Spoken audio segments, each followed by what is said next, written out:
Hello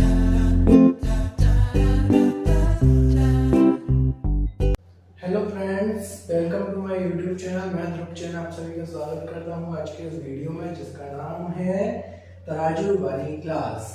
और तराजू वाली क्लास इसलिए है क्योंकि इस क्लास में हम पढ़ेंगे बैलेंस्ड केमिकल इक्वेशंस के बारे में।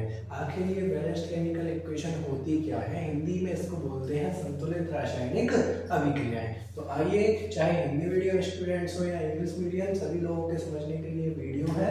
तो आइए स्टार्ट करते हैं हमारी बैलेंस्ड केमिकल इक्वेशन। तो देखिए, the chemical equation in which total mass of reactants and product are same before and after the reaction, the number of atom of each element are same. तो देखिए, the chemical equation ऐसी रासायनिक अभिक्रिया इन विच जिसमें क्या हो, टोटल मास ऑफ रिएक्टेंट, ठीक है, और प्रोडक्ट, रिएक्टेंट और जो प्रोडक्ट बनेगा उनका जो कुल द्रव्यमान है, टोटल मास कुल द्रव्यमान है, वो कैसा हो, अभिक्रिया होने के पहले और अभिक्रिया होने के बाद कैसा हो, बिल्कुल सेम हो, इक्वल हो। And the number of atom are, और जो उनके अंदर जो एटम्स हैं उनकी संख्या भी कैसी हो, of each element etch same, और उसमें प्रत्येक एलिमेंट के जो एटम्स है, जो परमाणुओं की संख्या है, वो भी सेम हो। वो कहलाती है हमारी बैलेंस्ड केमिकल इक्वेशन, वो हमारी संतुलित रासायनिक अभिक्रिया कहलाती है। ठीक है, ये आपको इससे जो हमारा कंजर्वेशन ऑफ मास है, कंजर्वेशन ऑफ मास का जो लॉ है वो रिलेटेड है। आइए हम इसका एग्जांपल समझते हैं। NaCl plus AgNO3 gives AgCl plus NaNO3।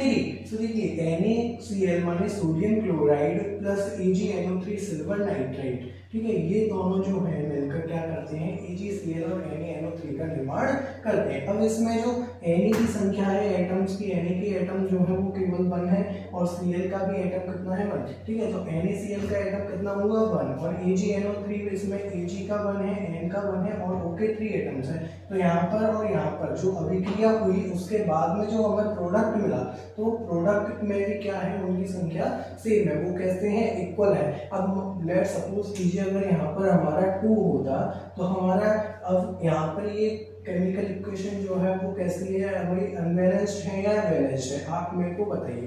तो ये अभी कैसी है, ये हमारी अनबैलेंस्ड केमिकल इक्वेशन है। बिकॉज क्यों है ये अनबैलेंस्ड, यहाँ पर Na और Cl के दो एटम्स हैं और यहाँ पर कितने हैं, Na के 1 है और Cl का 1 है। अब हमें क्या करना होगा इसको बैलेंस करने के लिए, इसको बैलेंस करने के लिए हमें करना होगा कि अभी हमने रिएक्टेंट में 2 करे हैं, तो हमें कहाँ करना होंगे, प्रोडक्ट में भी 2 एटम्स जोड़ने होंगे। और यहाँ पर चलिए मैं यहाँ पर कर देता हूँ 2। अब मैंने यहाँ आगे लगा दिया 2, तो अब आप ये देखिए क्या ये बैलेंस हो गई। तो देखिए Cl तो बैलेंस हो गई, लेकिन यहाँ पर अगर अभी भी नहीं हुई तो यहाँ पर भी मैंने 2 लगा दिया, ठीक है। अब यहाँ पर 2 Na हो गए, 2 Na हो गए, 2 Cl हो गए, 2 Cl हो गए, जी सर, अब हो गई बैलेंस। तो अभी भी ये जो रिएक्शन है, ये जो इक्वेशन है वो अभी भी बैलेंस नहीं हुई है। क्यों नहीं हुई है सर, बिकॉज यहाँ पर Ag के भी 2 है और यहाँ पर Ag का ओनली 1 है। तो हमें क्या करना होगा, यहाँ पर Ag को 2 करना होगा। अब हमने यहाँ पर Ag के 2 लिए हैं तो यहाँ पर भी कितनी हो जाएगी, 2Ag हो जाएगी। अब ये बैलेंस हो गई।